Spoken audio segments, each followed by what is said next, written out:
ποικιλόθρονα θάνατα φρόδιτα, πεδίος δολόπλοκε. So here's how Sappho's poem sounds in Greek. And you're going to listen for this beginning of the poem, for the phainatai moi. You're going to listen for the phrase isos theoisen, which is equal to the gods. Listen for the word glossa, as her tongue gets stuck in her throat. Listen perhaps for the word akue, which occurs a couple of times in the poem and means hearing. And then listen for at the end of the poem, the word phainom, because that's that same word as phainatai, but then it's about her observing herself, phainom. Here's fragment 31 of Sappho. Listen to the meter. Bum, ba-dum, bum, ba-da-dum, ba-dum, bum is the meter. Phainatai moi kenas isos theoisen emmenon eratis enantiastoi istane kai plasian adiphone sas upakue kai gelaisas imeroen tememon cardion anesthetisen heptoiasen hascaresido bracas me phonai sustemateke alla kamen glossa eagelepton dautica chroi pur upadedromaken apetesi duden orem epiram besi de kuai. Ka demidros ka kitai tramaste paisanagre chlorotera depoias emmitethna ken daligo pedoyes phainam memautai. So that's Sappho's poem, and I hope you can hear in it her emphasis on the senses and on her progression from watching someone else to then seeing her own physical responses, the heart beating, the senses, the sensations, the eyes, the ears, the little flame running down the limbs, and that you can see from that to her feeling that she is near death with the pain of it, and then finally that she's watching herself through all that in the same way that she watches him at the beginning of the poem. That's Sappho 31. And from there, we're going to turn next to some other poems that respond to Sappho 31. That poem, Fragment 31 by Sappho, that's written, remember, all the way back in the 8th century BC by a woman living on the island of Lesbos and way off, almost on the coast of Turkey. The next poem we're going to look at is one that was written by a Roman poet in the 1st century BCE, so 700 years later. Different culture, different time, male versus female,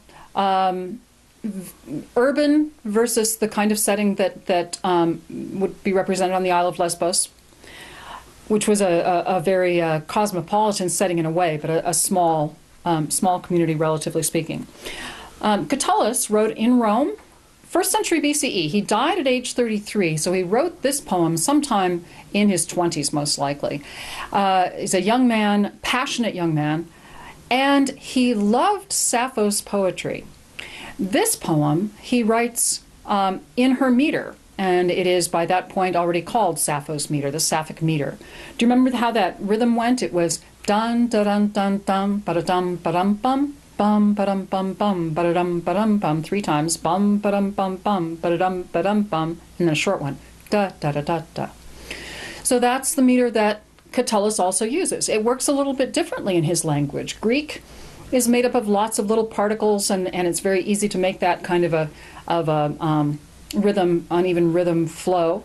In Greek, it's not as easy as Latin, but it's a meter that Catullus likes and uses a lot. He uses it here to write his translation of Sappho's 31. If you were to look this up, it's Catullus, poem 51. Catullus is another poet who came to us in a very slim number of manuscripts through the Middle Ages, but they came in one compiled volume. And this was poem 51 in that volume. Listen to it first. Illa mi pares deo videtur, illa si fas est superare divos, qui sedens adversus sidentidem te spectat et audit dulci ridentem, Misero cor omnis eripit sensus mihi, nam si multe lesbia aspect si, nihil est super me vocis in ore. Lingua sed torpet, tenui subartus flamma demanat, sanitus suapte tintinant aures gemina teguntur lumina nocte. O tium Catulla, tibi molestest, o ti exultas nimiumque gestas, o ti et reges prios et beatas perdit urbes. We're going to say that although this is a translation of the Sappho, it really winds up being a very different poem. Same setting. Catullus is that third voice, the poet, looking at a woman talking to a man. And he begins it, again, with the man. He, illa mi parece deo videtur. He seems to me to be a man, or to be equal to the god, right? He seems to me to be equal to a god, that man. When we say that in English, we almost have to say, he seems to me to be equal to a god. We can say maybe equal to a god, he seems to me, but then we sound like Yoda. What Sappho can say in Greek is she can say phainatai, in one word, he seems. And she puts then the emphasis on the seeming, on the appearing, on the looking at someone. What Catullus does is he puts that seeming at the very end of the first line. It's videtur. He appears. And he begins the line with illa, that guy. And he makes us know that that's a really important line, or sorry, word, that illa, because he repeats it again at the beginning of the next line. Illa, that guy, he seems to me, that guy. So the stress ends up quite different. And you can see in that first line, you are already getting a different interpretation of the situation. He continues very much like a translation, and yet not. So Sappho said something like, that man seems to be equal to a god or even more. Catullus stresses what's permitted and what's not permitted by the gods. He says, that man seems to me to be equal to a god, or even, if it were permitted by the gods, to surpass the gods. So he's a little more concerned about what the gods' role in this situation is, rather than simply using them as sort of a metaphor. Then, like Sappho, he goes on to that man who's sitting across from you, again and again, looks at you, and hears you sweetly laughing. Catullus is able to do something cool with Latin where he puts the spectated audit, he looks and he hears, as that short little line at the end of the first stanza. And then he does the same thing with the following stanzas. He has something about the senses isolated in that short little bit. So that's where we get that emphasis on how the sensory experience in the poem goes in this one. He continues like Sappho. He says, that's a thing which rips all the senses from me. Well, she didn't actually say that, did she? She said that no words work for her. He says the senses are ripped from me. There's something a little more aggressive about that, I think, than what she says. You get, again, sort of more of an externality to it. He says that it rips all the senses from me, for at the same time as I saw you, nothing was left of voice in my throat.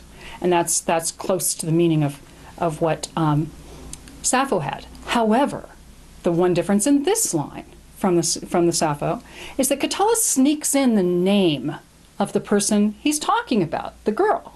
Remember, Sappho said, he seems to me equal to the god, that one who listens to you sweetly laughing, but she just says you, and that remains a universal you. But Catullus says, you, Lesbia. He calls the woman by name, and the name he uses is a name he makes up that's based on the island that Sappho lived on the island of Lesbos. So he's making clear his reference to Sappho at the same time as he is making the girl a very personal and individual person. He continues with with Sappho's litany of the senses that are lost. He says, my tongue is paralyzed. A thin flame runs down my limbs. With their own sound, my ears ring, tintinadauris. My twin lights, or my eyes, are covered by night. So he's on the verge of passing out here. But do you remember where she goes after that? After that point, Sappho says, I'm greener than grass. I'm at the point of dying. Catullus stops himself. He's not going greener than grass, and he's not going on the point of dying. He says, I'm about to pass out, right? My twin lights are almost covered by night.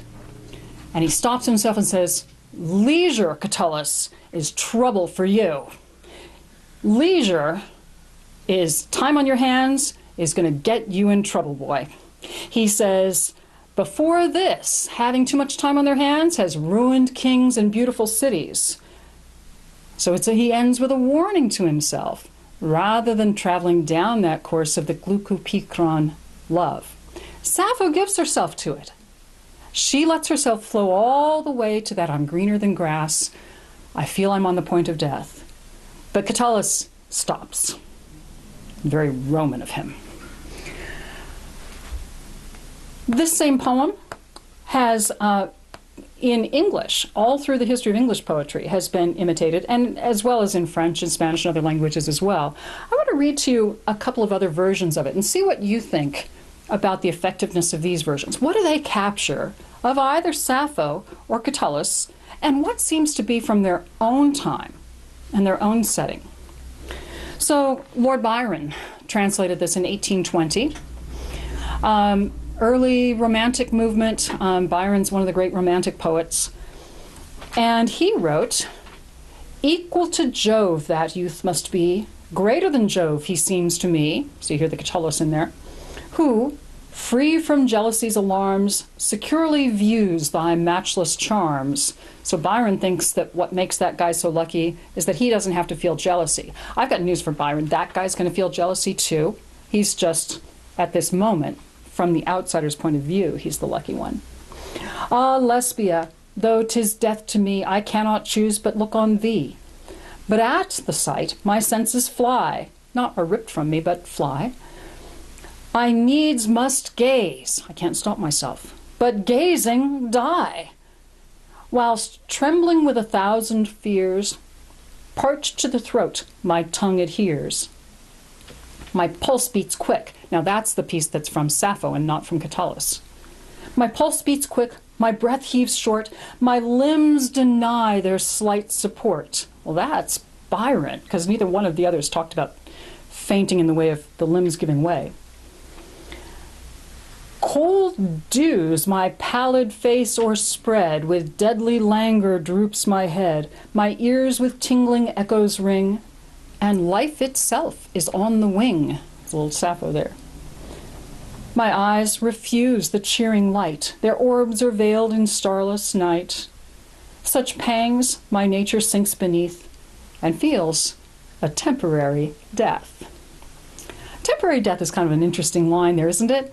That in that moment of glucopikron, we may feel at the point of death, and yet Byron says he knows it's temporary, that we feel this intensity of desire and this intensity of loss, but we know that, like everything else, it's passing. Sehnsucht, just out of reach. Try Tennyson's version. So Tennyson wrote 1850, 30 years later than Byron. And Tennyson was a great admirer of Sappho and Catullus. In fact, Tennyson made lots of efforts to write poetry in Catullus's meters. One of Catullus's favorite meters was one called hendecasyllabics, that was a meter with 11 syllables that went dun, dun, dun, da, da, dum, ba-dum, ba-dum, bum. It's really hard to write in English. And Tennyson was stuck saying something like, "Oh, you chorus of indolent reviewers." And it's so hard to find anything else to say in that meter that he says it 3 times in the same poem. It's hard to write Latin meters in English. But Tennyson, in his attempt at Catullus 51, Sappho 31, he did not try to use the Latin meter. See what he does preserve. He writes, "I watch thy grace, and in its place my heart a charmed slumber keeps. Now, where did that come from? While I muse upon thy face, and a languid fire creeps through my veins to all my frame, dissolvingly and slowly. Soon, from thy rose-red lips my name floweth. Where did that come from? That's in the other poems. And then, as in a swoon with dimming sound, my ears are rife, my tremulous tongue faltereth. I lose my color, I lose my breath, I drink the cup of a costly death. Brimmed with delirious draughts of warmest life, I die with my delight before I hear what I would hear from thee. So you can see what Tennyson has done there is all, perhaps half of that poem, is material that you don't find in either the Sappho or the Catullus, but he has shown very sharply his influences and played with them. He's gone into conversation with both Catullus and Sappho and added his feelings about what it's like to be that third person looking at her, wanting to hear certain things said and knowing someone else is hearing them instead. I want to give you just a couple more recent versions. One of them is by William Carlos Williams, and it might surprise you to know that William Carlos Williams translated Catullus Sappho's poems. You may know him best for very minimalist poems like So Much Depends Upon a Red Wheelbarrow. But this one, he not only translated, he also made an attempt to preserve some of the rhythms and a lot of the form of the Sappho and Catullus poems. So here's William Carlos Williams' version from 1958. That man is peer of the gods, and you can see that really follows closely to what Catullus said.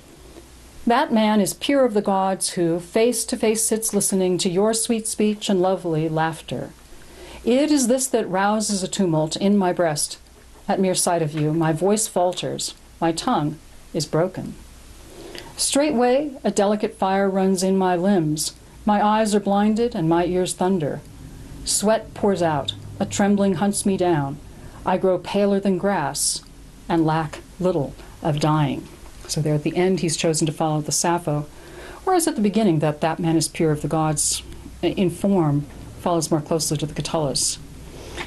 Why would a modern poet, a 1958 minimalist poet, choose to go back 3,000 years and pull up the poetry of a woman who lived on an island in Greece and whose work comes down to us in a few fragments? Why would he do that? Remember what poetry does. Poetry takes these universal experiences and distills them into very particular language, the very particular language of the poet, distilled, intense language that recreates for us an experience. And when a person does that effectively, whether they do it 3,000 years ago or 30 minutes ago, that poetry is worth preserving and worth going back and living in and living with. So that's William Carlos Williams' version, kind of a surprising poem, perhaps. I want to read two more versions. The first one, this next to the last version, was written in 1961, very close to the time that William Carlos Williams was writing. And you know, in the 1950s and 60s, there was a lot of experimentation in American and British poetry, both experimentation with forms and rhythms and the moving away from classical rhythms and classical models. And this was written by Louis and Celia Zukofsky. And they were trying to echo some of the sound of Catullus's Latin without getting stuck in kind of the high-flown phrases of copying Byron or Tennyson. So it's a little bit of an odd poem, but listen and see what you hear of Catullus and Sappho in it. Heel high me parisci, the god divide her. Heel high, see fastest, superior deity. Quiz, Sitting adverse identity, mate, inspect it, and out it. You hear the spected outed in there? You'll care ridden then, misery hold omens, ere rip the senses from me. Now you smile to me, Lesbia's aspect. No life is to spare me, voice hoarse in a throat. Linked tongue set torpid, tenuous support, ah, flame a day mown down, sound tone sopped up in its tinkling, in ears hearing, twin eyes tug under luminous a night. If you were to put that poem side by side on paper with Catullus's poem, you're going to see lots of places where the Latin of Catullus's poem is not translated, but is brought over sound for sound into the sounds of the Zhukovsky poem. So it may be less successful at communicating the content, but more successful at communicating some of the sounds. A little different approach. And the last one I want to read of those reflections is the one written by Anne Carson. Anne Carson, author of Eros the Bittersweet and a number of other books in the last 30 years on Greek poetry. She's a fine translator, has done some of the best versions of Greek tragedy that you'll ever find. But this poem, this is her rendering of the Sappho, and it's very specific to the Sappho. It's not reflecting the Catullus, quite intentionally.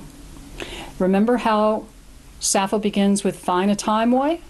So you're going to hear the he seems to me right at the beginning of this one, rather than the stress on who that guy is. He seems to me equal to the gods, that man, whoever he is, who opposite you sits and listens close to your sweet speaking and lovely laughing. Oh, it puts the heart on my chest on wings. For when I look at you, even a moment, no speaking is left in me. No, tongue breaks, and thin fire is racing under the skin, and in eyes no sight, and drumming fills ears, and cold sweat holds me, and shaking grips me all. Greener than grass I am, and dead, or almost, I seem to me. And that's Anne Carson's version. So that's a little bit of a reflection on this poem by Sappho, Fragment 31, imitated first by Catullus in his poem 51. I want to turn, if you will, to one more poem before we depart here. And this is a poem that takes us away from Sappho and back to Homer. It's written by Constantine Cavafy. And Cavafy was a modern Greek poet in the early part of the 20th century. He lived in Alexandria, Egypt, worked for the Greek government there. And Cavafy was a great aficionado of classical poetry, spent a lot of time reading Greek and Latin poetry, and a poet himself. He was also a person who felt, I think, often the sense of isolation that you see in some Greek and Latin poets, and that sense of loss at a time when it was not easy to be so, and in the place where he was. Cavafy was gay, and it was always a little bit of danger he was in. And Cavafy wrote this poem, Ithaca. Now, Ithaca was the place, of course, that Odysseus was working his way back home to. It took him 10 years to get home from the Trojan War back to Ithaca. He spent 7 of those years, by the way, on one island with one lovely nymph, and before he finally realized, I think I should be getting home. So you can talk about his sufferings of 10 years, but a lot of that was by choice. Cavafy writes this poem, Ithaca, on the premise that we're all headed home to somewhere that we're longing for, to something that is just out of reach for us now, but something that keeps us driving on forward for what we really want most, that which is out of reach, that which causes us the feeling of Sehnsucht. Let me read to you Cavafy's poem once, and then we'll go back and talk about it for just a moment. When you start on your journey to Ithaca, pray that the road is long, full of adventure, full of knowledge. Do not fear the Laestrygonians and the Cyclopes and the angry Poseidon. You will never meet such as these on your path. If your thoughts remain lofty, if a fine emotion touches your body and your spirit, you will never meet the Laestrygonians, the Cyclopes, and the fierce Poseidon. If you do not carry them within your soul, if your soul does not raise them up before you, then pray that the road is long, that the summer mornings are many, that you will enter ports seen for the first time with such pleasure, with such joy. Stop at the Phoenician markets, purchase fine merchandise, mother of pearl and corals, amber and ebony, and pleasurable perfumes of all kinds. Buy as many pleasurable perfumes as you can.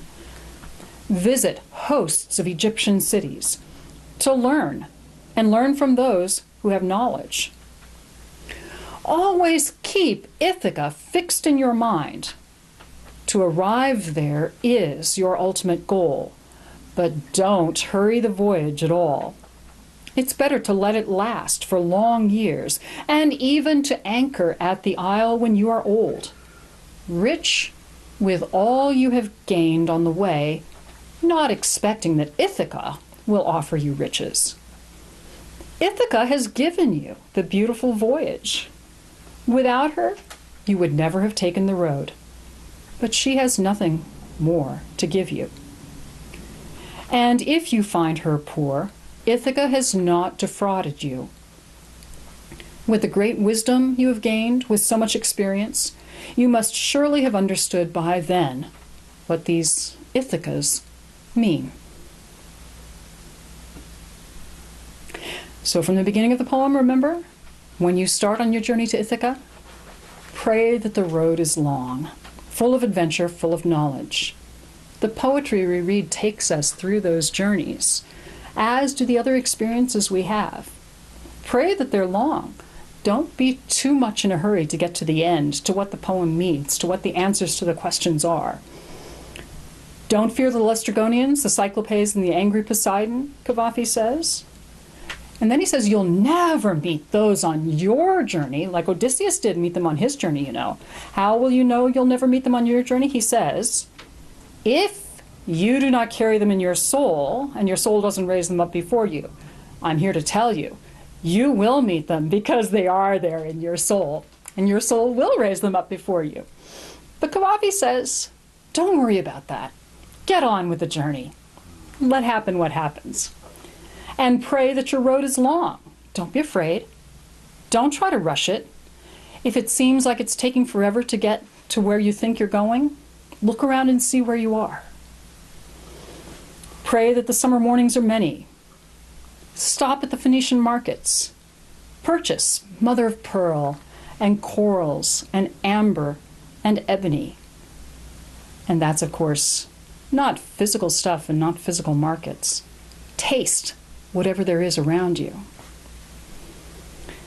Buy as many pleasurable perfumes as you can, Cavafy says. Learn and learn from those who have knowledge. And as you do, always keep Ithaca fixed in your mind. That's the thing that keeps you going. Always keep Ithaca fixed in your mind, because to arrive there is your ultimate goal, but don't hurry your voyage. It's better to let it last for long years, and even anchor there when you're old, not expecting that Ithaca will give you riches. Because Ithaca has given you the beautiful journey. I hope Homer takes you to beautiful places. I hope you ride along with Odysseus. I hope you let him lie and lie and lie to you. I hope you let him tell you beautiful stories. I hope you dance with Sappho, and that you grieve with Sappho, that you feel sharp glucopikron, and then when she's gone, that you feel that fiery Sehnsucht. May you enjoy all that ancient poetry has to offer you. Thank you.